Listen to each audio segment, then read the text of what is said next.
Hello and welcome to Speaking Spirit, where we talk about all things spiritual. Your host, John Moore, is a shamanic practitioner and spiritual teacher. And now, here's John. Hello, everybody. I have a little bit of a funny story before I get started, or as I get started here. I've said before many times that I tend to record these in the morning. I'm a bit of a morning person, but sometimes I get up in the morning and I'm a little foggy-headed. I always have my trusty cup of coffee as I'm doing these. Here, I'll take a sip. Delicious. And so this morning I got up and I prepared and I record this through a soundboard and got everything set up and started talking. Probably said something brilliant, I don't know. And there was no sound coming out into my headphones that I listened to as I'm recording this.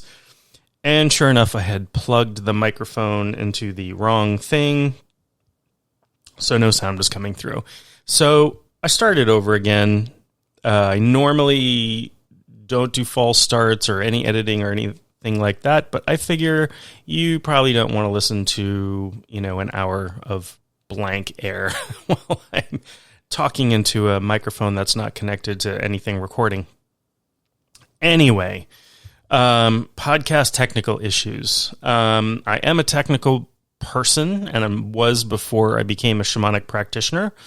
But that doesn't mean I always do things perfectly. Nobody's perfect, and I certainly am a prime example of nobody being perfect. As I speak, my little chipmunk friend is up on my porch in front of me and running around scurrying for some food. So I'm going to, after this, throw some food out for him because they're getting ready for the winter. Winter is coming, to quote Game of Thrones. I'm in the northeastern part of the United States. I'm in the state of Maine, which is a region of the Northeast called New England. We are the northeasternmost state of the U.S. So if you're not in the U.S., or if you are in the U.S., you don't know where Maine is. If you look at a map and you follow the continental part of the United States all the way up to the upper right-hand corner, you'll see Maine. And that's where I am. And I live in the woods, so we have lots of creatures and birds and things, and it's something I love dearly about where I live. Love wildlife. Today, I'm going to talk about breath. And breath as a gateway to spirit. I'll talk about it from a number of different perspectives. I have a significant amount of experience with breath work, different types of breath work. So I have done pranayama, for example, which is yogic breath work, and I'll talk about that. And I have done breath work through, a few decades of martial arts training, and I have done breath work as a meditation practice of all kinds. And so I do want to talk about that and why breath is important and how we can have mindful moments using the breath and powerful moments using the breath and all kinds of things. So I hope this will be both interesting and useful to you.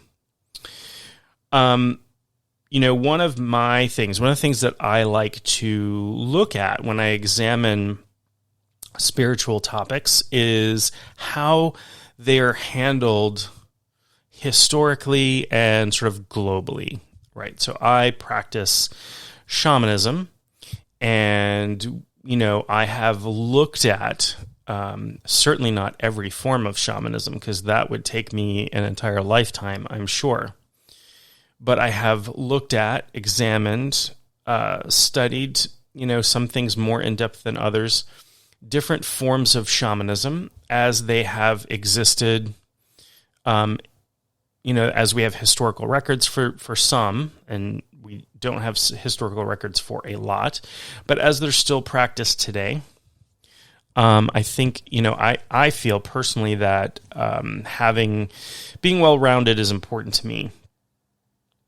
It's, for some practitioners, it's not, and there's nothing wrong with that. It's not a criticism. I'm just saying it's personally important to me to understand. Like, I want to know about the practices of Hawaiian shamanism, or shamanism from West Africa, or South American shamanism, or shamanism from Scandinavia, or, shamanism of the Celts, or shamanism in Russia, or wherever. Because you can learn a lot. It can inform your practice. I'm not stealing anybody's practices. I only practice and teach things that have been freely shared with me and have been cleared to teach.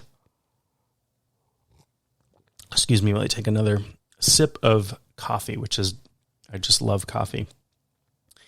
That being said, I have participated in lots of ceremonies and rituals and things that I would not lead or teach because I don't have enough knowledge, and I don't have the connection, and I don't have an authority to do that. So I have participated in Native American pipe ceremonies, and I have participated in sweat lodges, and I've done certain types of shamanic dances from different cultures, and done some practices from other shamanic cultures. And I don't teach them because I don't have a connection to them, and I'm not about misappropriating culture in any way. But I do find that participating in different things and learning about different things makes me more well-rounded. And so when students or clients or whoever comes to me with questions, I feel like I'm answering them from a more informed perspective. Although very frequently when I'm working with clients, I am, as we shall say, inspirited or inspired. We're going to talk about that word, spirit, and where that comes from, and that sort of thing. So because we're going to talk about breath, and we have this word spirit, and all its different forms, spiritual and spirituality, and we can tell that is related to the word inspiration, right? I'm feeling inspired. And when something is no longer useful, or deceased, we might say that thing or person or living being is expired. And so the interesting thing here is that the word spirit comes from the Latin word spiritus, and spiritus in Latin means both spirit and breath, and they are synonymous. Interesting thing, and I'm going to expand on that a little bit, right? So to be inspired means to have taken in spirit, but also to have taken in breath. So literally to inspire means means to breathe in one way in English. English is this language where we have one word that means hundreds of different things. And if you are not a native English speaker, I apologize on behalf of the people who came up with this crazy thing where we have single words that mean many, many different things. I talk about the word love in English, which is so weird because it doesn't feel weird to people who are native English speakers because we just use it.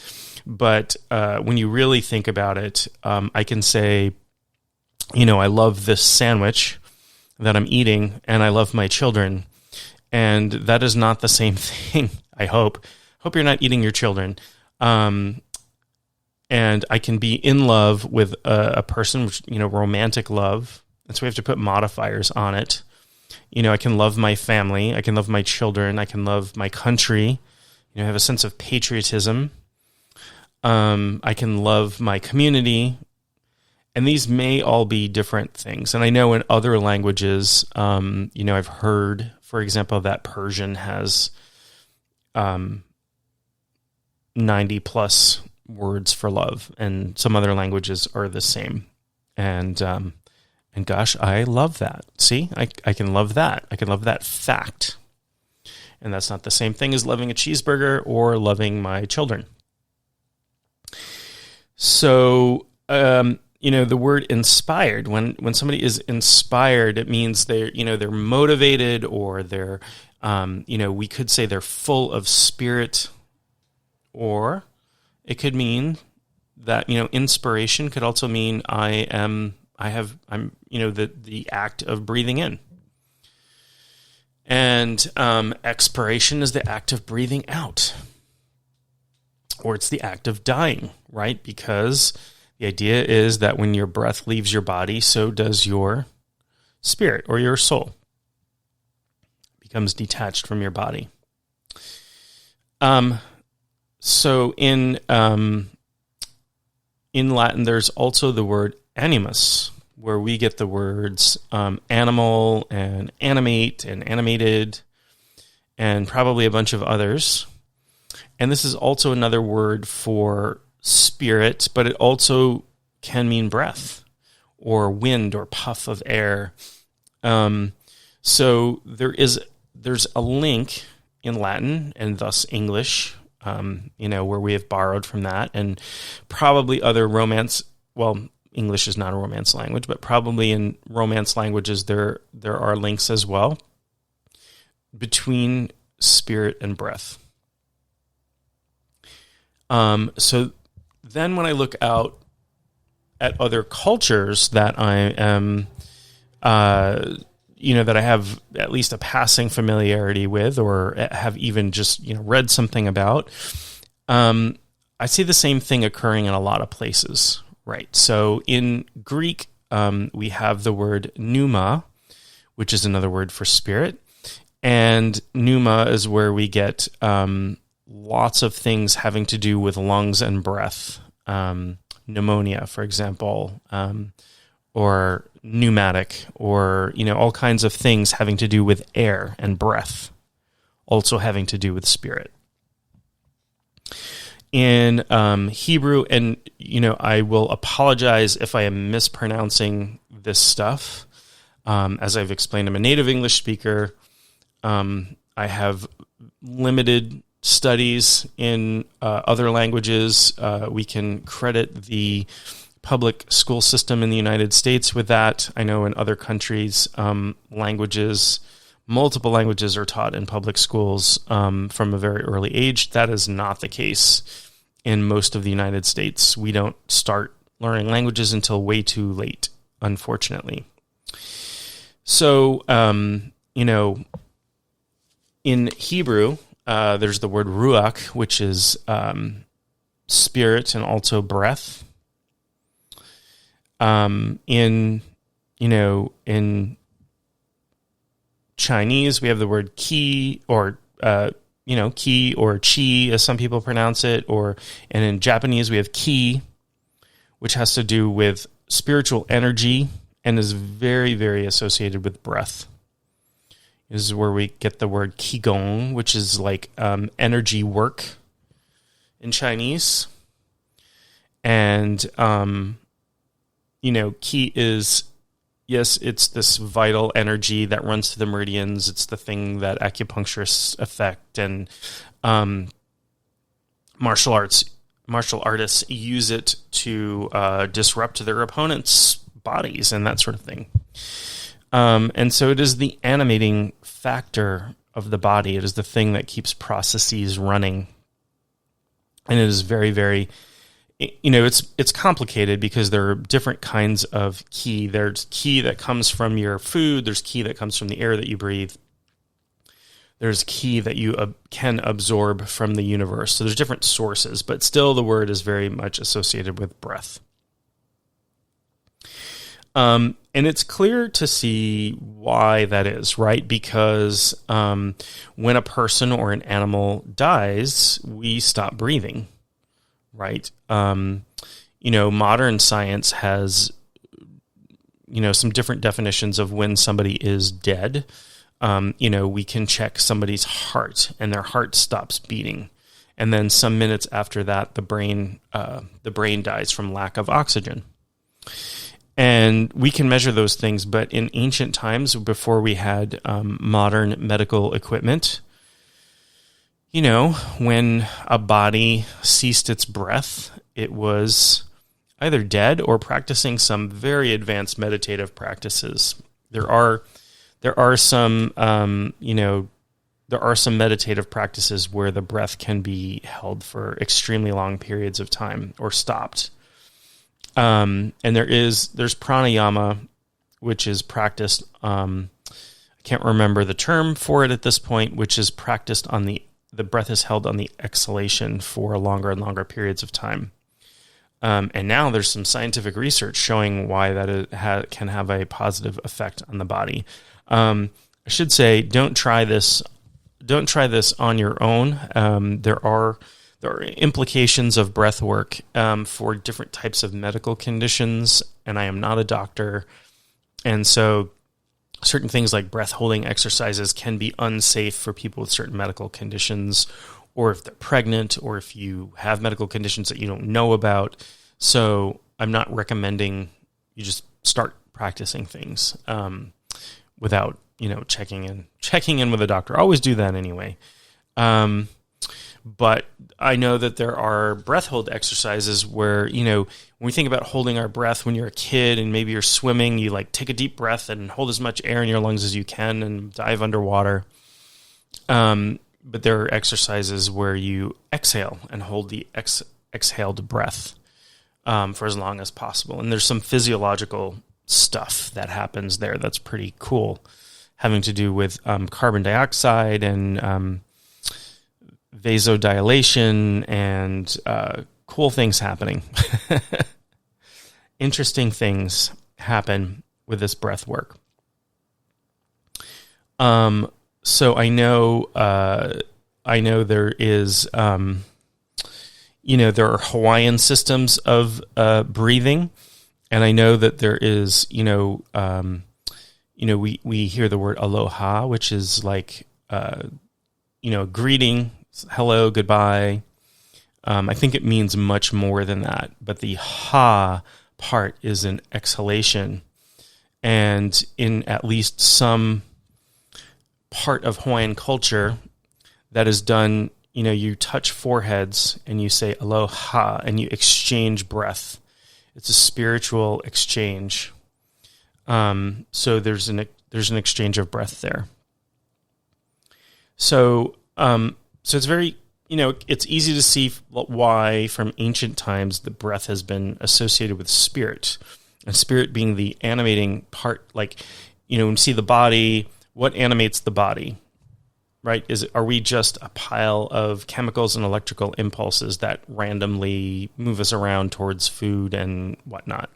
From a materialistic realism, atheistic perspective, yeah, we're a random pile of chemicals that self-organizes and uses air and chemical electrical impulses to eat and reproduce and sleep and that kind of thing. I won't argue with anybody who takes that perspective. That is your prerogative to believe that is the case. But my experience is very different. Where I'm not going to discount your experience. I expect my experience not to be discounted, although, people certainly do. But humans and all beings are spiritual. Even, the rocks and the rivers and the land. In shamanism is very animistic, and we see spirit everywhere and in everything. So that means your car has a spirit, and the picture frame that your picture of your family has a spirit, and so does the picture. And so there's spirit everywhere. And some aspects of spirit have a material world representation. So human beings are an example of that. We are a spirit, and we also have physical bodies. There are lots of spirits. Many more spirits do not have physical bodies than do. So there are many, many worlds full of spiritual beings. Some of them are close to our physical reality. Some of them are quite different than our physical reality. And this is something that is explored by shamans all over the world. And so, not all living things from a spiritual perspective breathe.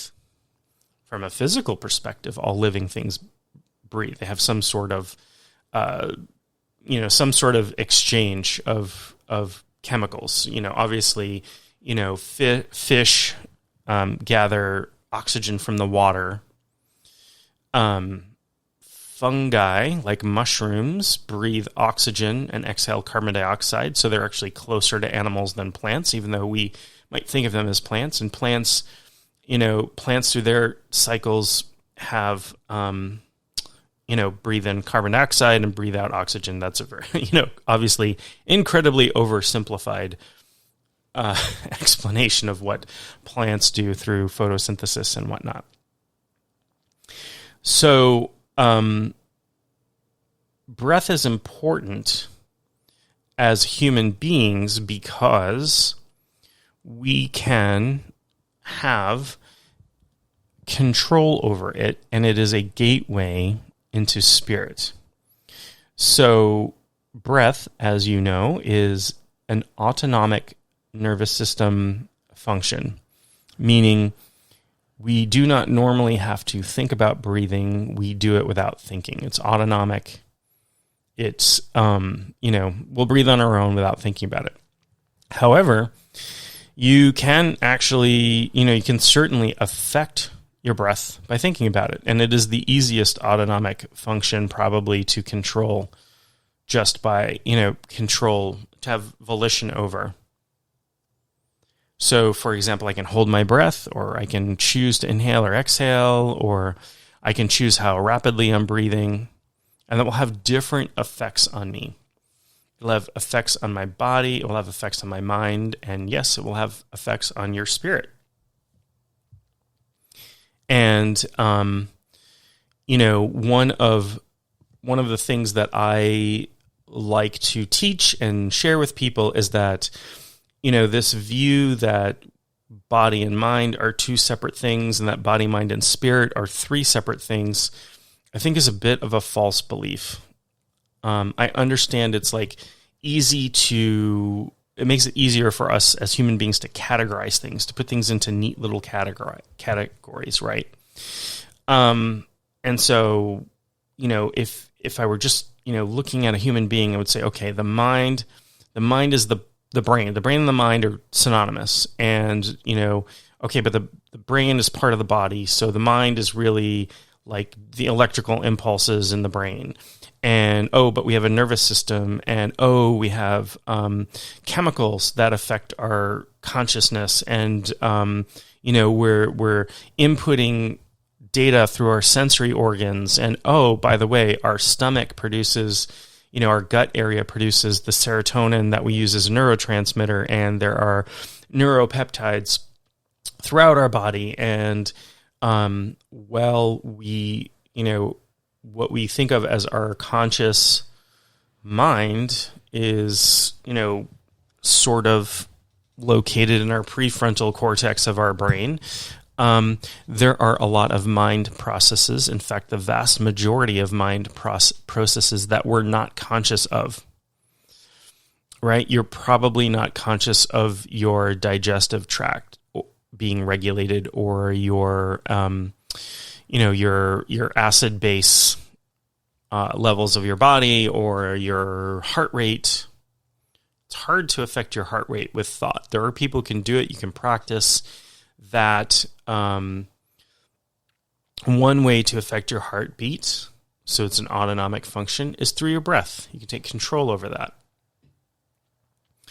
And so this is a place where mind and body are really connected, right? I can think and control my breathing, control my body, right? And my mind controls my body in all kinds of different ways. So that's, that's sort of one direction, right? There's the control. And then, sensory input goes in the other direction. I can feel where my body is in space, the position I'm in. I can see things. I can hear things. I can taste and smell things. I have a vestibular system that tells me if I'm off balance. And part of that's autonomic. Like part of that is relegated to the autonomic system. Like my head, I don't have to think about holding my head up straight. It does it on its own.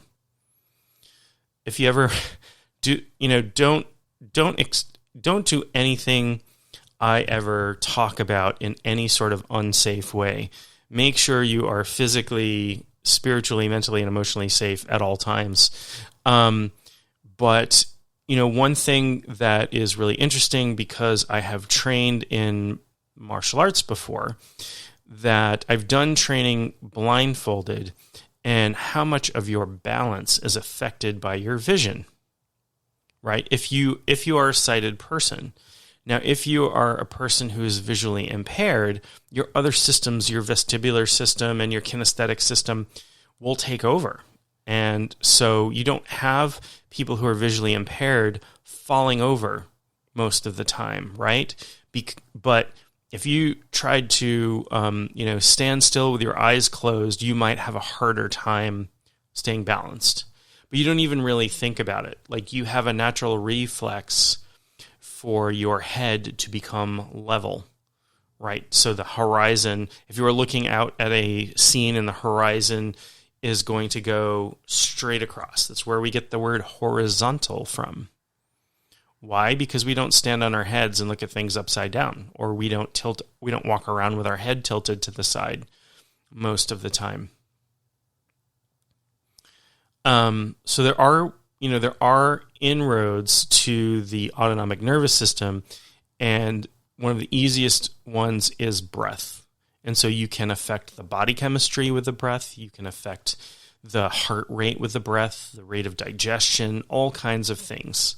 And there's whole schools of breath work out there who are dedicated to gaining health through breath or doing spiritual work through breath. I also do not, the difference between mind, consciousness, and our physical representation, they're like interpenetrating, interconnected. You cannot really separate them out in any deeply meaningful way. Sure, on the surface you can. And, I don't know how it works in other countries, but I was talking to someone who's a therapist, who's a mental health therapist recently, and I said, it's really interesting to me that in the United States, I can go off for hours on our healthcare system. I will not. Needless to say, I'm not incredibly proud of it. And there's, the way that we have done things, that we have the most costly healthcare system in the world, and everybody gets healthcare by buying insurance. And if you can't afford insurance, you're kind of screwed. And even if you can afford insurance, it's only going to cover some of, what can be potentially life-altering hospital bills if you get sick. We do a really poor job of healthcare in this country. However, one of the things is that we treat mental health different than physical health. Like we separate them out as like they're different things. There's some overlap there where, you can go to a psychiatrist and you can get prescribed some medication, which will affect your body and hopefully affect your emotional state or whatever it is, or help you, alleviate some psychoses or something. There's different psychiatric medications. So the body, and again, there's the body and the mind interacting. And we treat them very often as separate things. But your mind can certainly affect your body can certainly affect your mind. And from my perspective, as somebody who does shamanic healing with a lot of clients, the spiritual component of human beings is also inseparable from the body and the mind. They all interact, they all interpenetrate. Yes, I mean, you can, through shamanic journeying or like astral projection or whatever, you can separate part of your soul, not the entire thing. Because if your entire soul separates from your body, you die. But part of your consciousness splits off, and you can experience other things, other realities, that sort of thing. So these things are connected, and so spiritual disease, spiritual disorder, spiritual fractioning, all kinds of things can certainly cause physical symptoms, can certainly cause mental health symptoms. And this is where I work. I work on the spiritual components of healing with my clients. I'm not a doctor. I'm not a mental health therapist. I'm not qualified to work from that angle. And all my clients who come to me with physical or mental health and emotional issues, I always tell them that they need to, the best thing to do is to sort of attack the problem from as many different angles as you can. Because we're these overlapping systems. We're systems of systems, right? So, if you are suffering from depression, for example, go to a therapist. But that might not be the only thing you need to do. Like, go talk to your doctor. You might decide to take psychiatric medication, or you might decide to try to do some things physically that have been shown to help alleviate depression. Things like exercise and meditation and time outdoors and social connection. And, there's a bunch of things you can do. And, so if somebody came to me with depression, I would say, okay, are you talking to a therapist? Are you talking to your doctor? Okay, now let's address the spiritual aspect of depression. And there might be, for example, there might be some soul loss there, or there might be some ancestral healing that needs to take place, or, many, many other things that can happen. So I would take care of that part. And people can, after a single session, sometimes feel a great deal of relief. And that can fade if they're not taking care of the other parts of themselves, or continuing to take care of their spirit. I usually give clients some homework to do, some practices that they need to take with them to sort of keep, integrate the healing that's been done.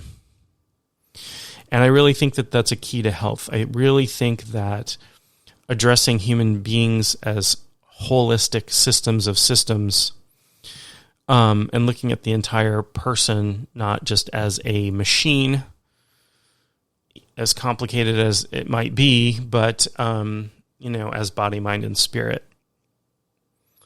So breath is an entryway into that. They're breathing exercises that you can do that can change your consciousness, right? I'm not going to teach any of them here because most really intense breathing exercises really need to be done under supervision. And I would caution that. I would, if you go out and learn to do some intense, some really intense breathing exercises that can, for example, cause you to have visions. And some people might say hallucinations, but I'll say visions.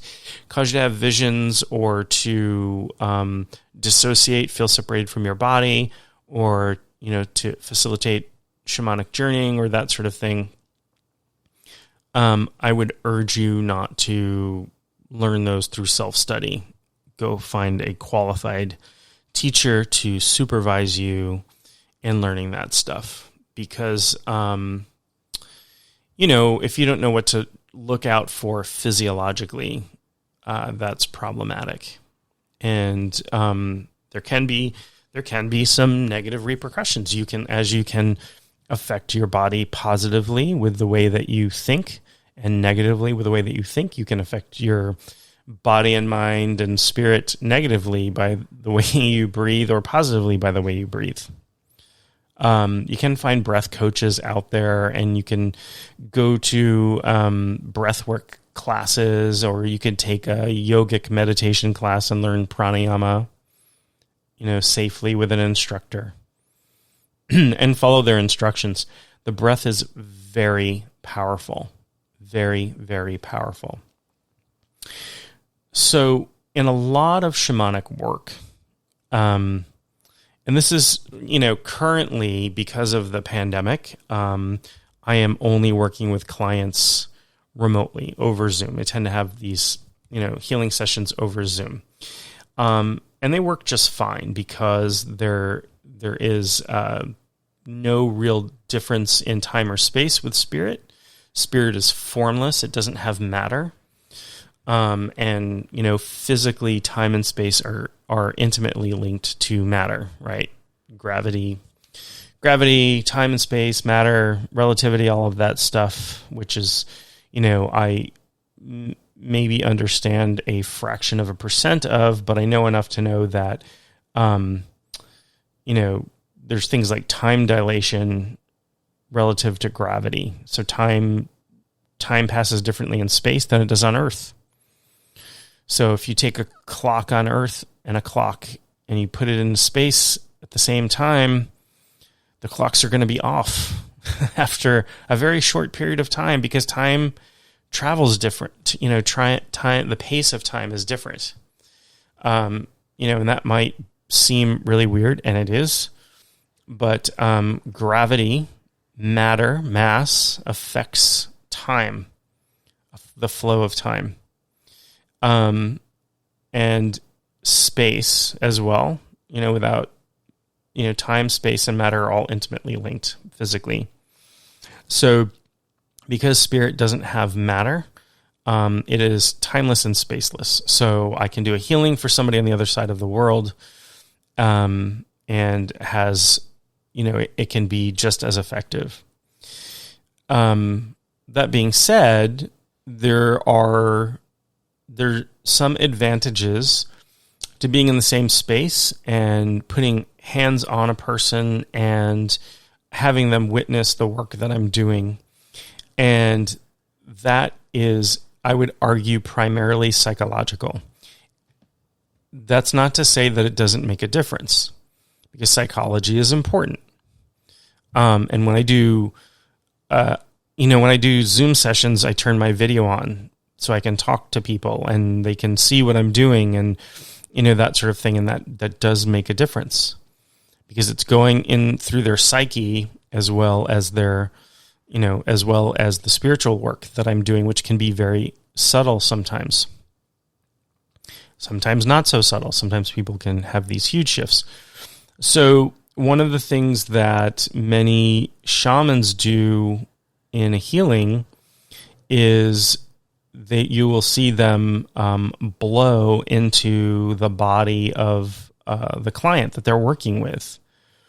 And this happens in different ways. So in some cultures, they might have a tube or a hollowed out bone that they blow through. In some cultures, they'll take, you'll be lying on a table and they will, take a little bit of alcohol or something onto their lip and then blow it out over you. Essentially like spreading the blessing out over you.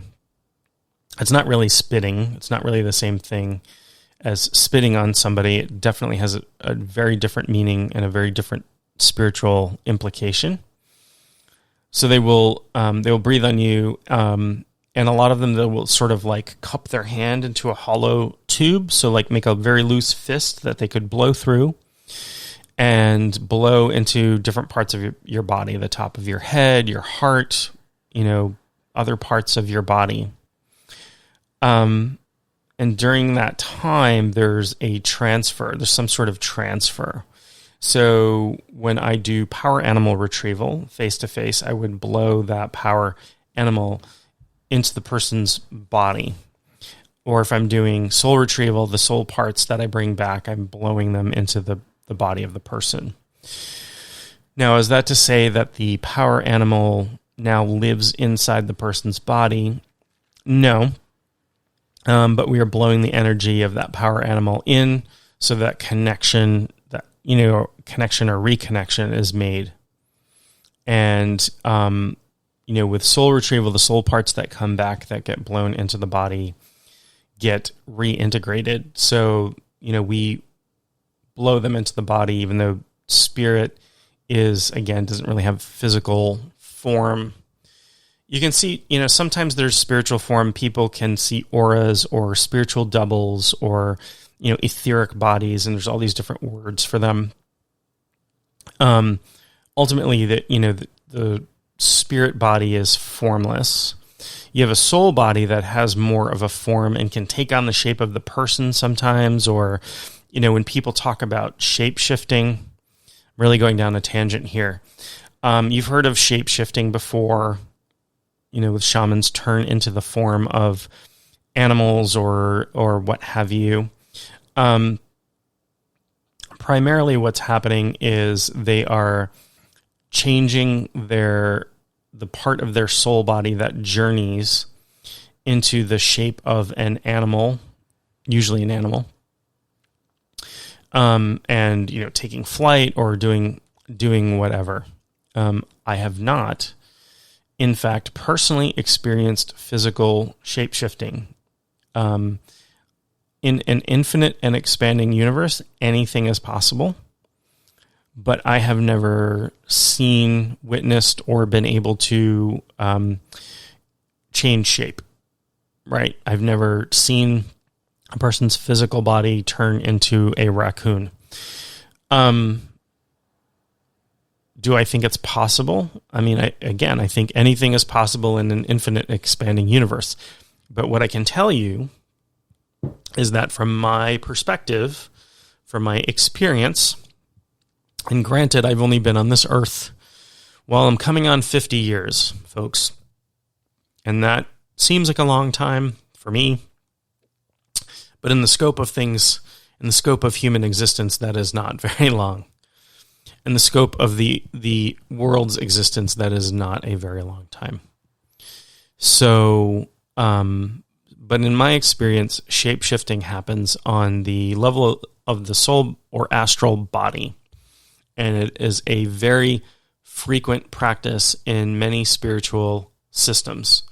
So in ancient Egyptian practices and practices that sort of neo-Egyptian practices, like, the practices of the Golden Dawn and the OTO and, some of those organizations that came up, in the past couple of centuries to teach mysticism and adopted some Egyptian stuff.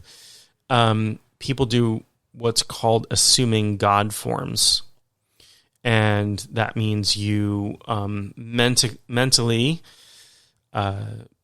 astrally take on the form of the God that you are worshiping. And, the hope, the intention there is to be able to commune with that God force and to be able to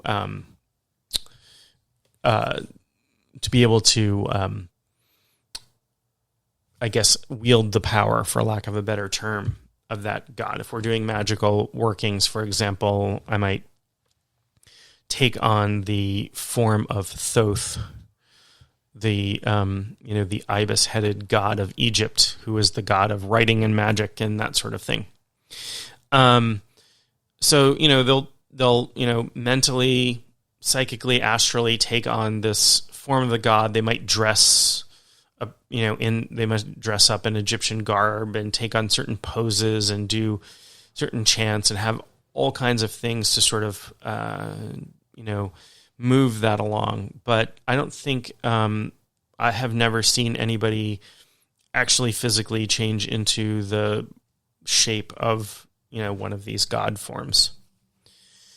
And it's an interesting idea. Another idea that, that comes out of sort of the Western mystery tradition is the, the whole idea of a God form, and that, some of these scholars and, spiritually kind of, I'm not going to use the word enlightened, knowledgeable people, they had the idea that when they talk about the God form, the shape of the God, they really, recognized that these spirits that they recognized as gods were formless because they showed up. First of all, they showed up in different forms, right? So you have Horus in Egypt, who is the hawk-headed god, which is sometimes he is a hawk, right? So he shapeshifted into different forms, and there is the concept in the Western mystery tradition of enthroning a god. So when human beings give form to a god through a statue or just imagining the way the god looks or whatever, you are providing a throne, a house, a seat for that god to interact with you. But that is not the true form of the god, as that would be incomprehensible. So all the statuary and stuff you see, I don't know how sort of your everyday person believed. Like maybe they believed that's what the gods look like, but there certainly were, spiritual elite, spiritually knowledged people who took those forms of the gods as not literal. Right, so formlessness. And I realize I've gone way off the path of breath, but I think it's all important as we talk about the formlessness of spirit, and also how it replicates breath, right? Because air doesn't really have a shape like liquid. It takes the shape of the container that it's in. Right, so when I breathe into my lungs, the air that fills my lungs are basically the shape of my lungs. But it's very hard to understand the shape of air outdoors, for example, right? Like weather systems, and air movement, there's a lot of chaos there.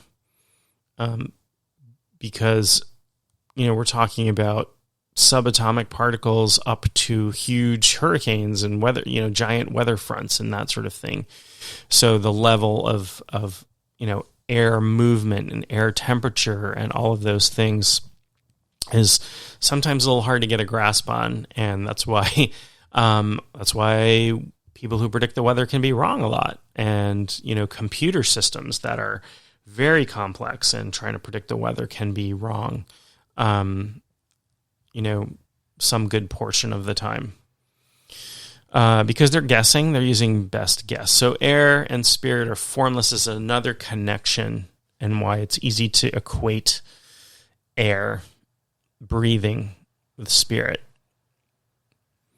And I do like to look at air, as I've said, as not just air, but breathing air.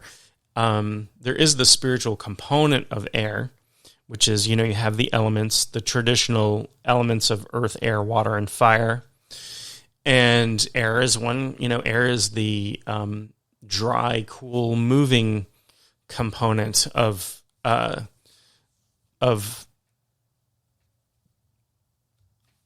those elements. And, those are, alchemical elements are conceived of as spiritual components that make up not just physical matter, but also parts of the spirit as well. And so air and breath. So we talk about breathing as an inroads into spiritual work, as a way to, they're not, they are used as synonyms in many languages. I think, spirit is different than breath, but it is an inroad. It's a pathway in. It is a spiritual, breath can be a spiritual tool, a very powerful spiritual tool for affecting your consciousness, for getting in touch with, your higher self, for doing all kinds of work. Because your breathing can affect your body, mind, and spirit. And your breathing does, if you're unconscious of it, you are unconsciously affecting your body, mind, and spirit with your breath. If you're unconsciously breathing, most people tend to overbreathe. Most people breathe very shallow, very quickly, and from the upper lobes of their lungs most of the time. And it can feel really weird to take a big, full breath. And this isn't to say that full, deep, slow breathing is always the way to breathe either, right? But most people, our lung capacity, I forget, is about 7 liters, we'll say. And I could be wrong on that. You feel free to correct me if I'm wrong. And we tend to take in about, a liter or 2 of breath each time we breathe. So we leave, most of our lung capacity. Overbreathing is also a problem. If you expel too much carbon dioxide, and, most people think of carbon dioxide as waste, but it's not. It's physiologically important.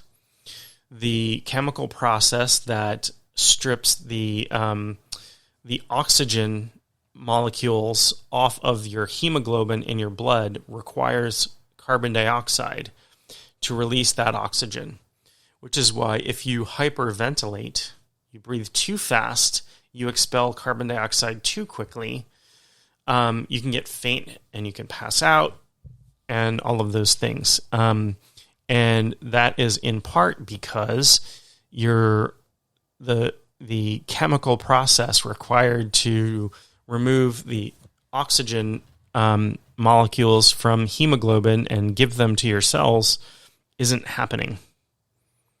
And so you need to downregulate your breath.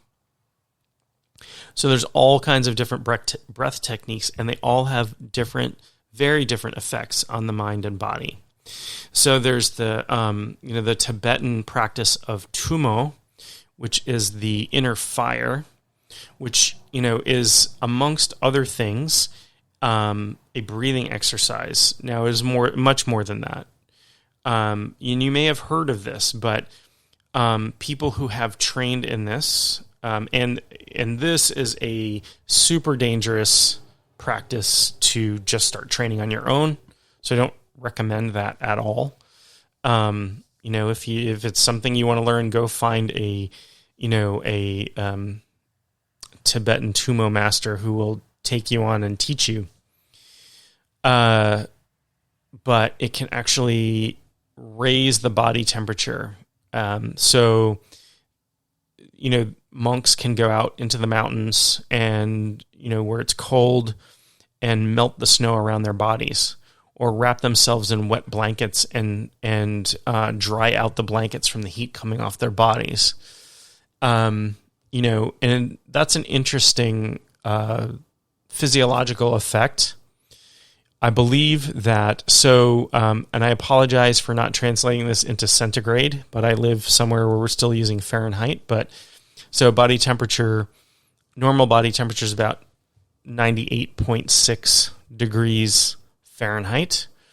And they have measured the body temperature of people practicing tumo as up to 117 degrees.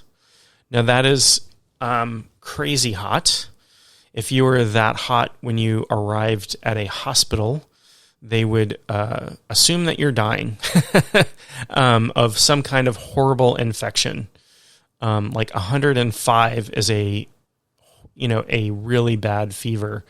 Above that is life-threatening. But these people practice tumo. They can heat their bodies up to 117 degrees. And And not only do they have no ill health effects, but they have tremendous good health effects from that, and they can keep warm.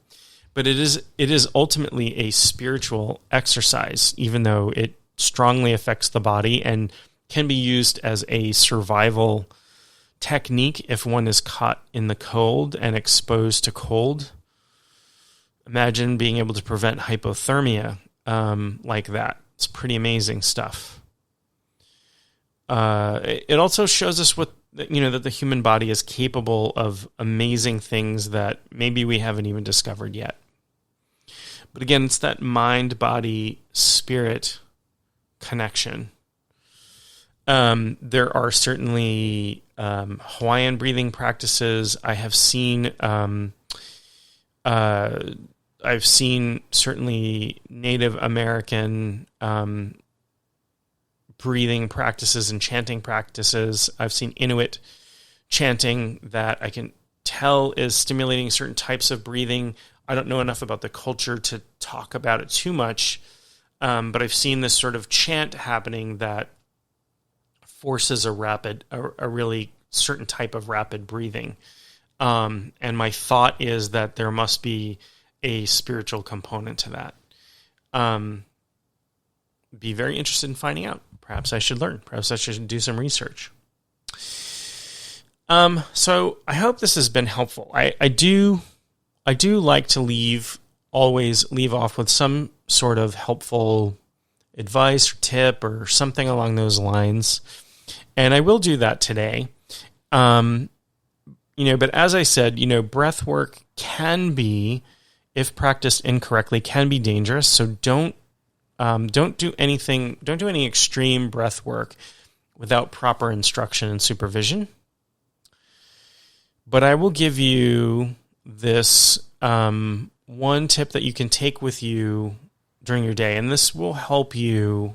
If you practice this, it can help you de-stress. And this is just the idea of mindful breathing. Now, mindful breathing isn't necessarily about taking control of your breath. This is about taking a few moments in your day to simply observe your breath. Simply watch your breath without trying to change it. It may change because the act of observing anything changes that thing. It may change in a perceptible way by you observing it, and that's totally fine. Be fine with it. Be fine with whatever your breath is doing. But take a minute or two with eyes closed or eyes open, whichever is safe and comfortable for you, and just watch your breath coming in and out. And if you have difficulty with this, you can focus on the physical sensation of it. A couple of places where you can focus are whatever is the first place in your body, or wherever is the first place in your body that you can feel your breath. Sometimes that's the nostrils, sometimes it's the throat, sometimes it's the lungs. And you can pay attention to, hey, where is the first place in my body that I feel my breath? And just observe the sensation of breathing. And you can do this little short spurts, and this will help bring your mind into the present moment. It'll help bring, if you're uncentered, you have sort of a scattered soul body, it's like all over the place, it will help recenter. You can practice this with some grounding exercises. So this is just a little exercise of mindful breathing, which will help to ground and center your spirit, and it will help you to calm your body, relieve a little bit of stress, and calm your mind as well, center your mind as well. So I hope this has been helpful. I hope it's been interesting. This has been the Shaman's breath, although I've talked about all different angles of talking about the breath. If this is interesting to you and you want to learn some breath work, I would highly recommend taking a class in breath work, or finding a teacher who teaches breath work and, is willing to take that on, or go to a yoga school where they do pranayama, and you can ask about that. How much pranayama do you do? There are all different types of yoga, and some of them focus very heavily on pranayama, and some of them do just a little bit of it. So you can ask.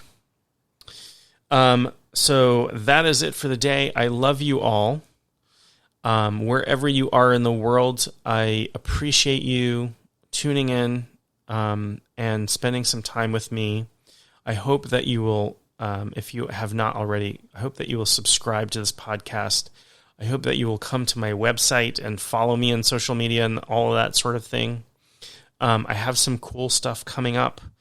Next month, I'm taking part in this big Miracles Mastermind with about 20 or 30, I don't know how many other teachers, a ton of other teachers, and it's free. There'll be details on my website very soon. In the next few days, actually, there'll be some details on my website. So follow up there, and I am teaching and doing all kinds of things. So check me out. I love to hear from people, and we will talk very soon.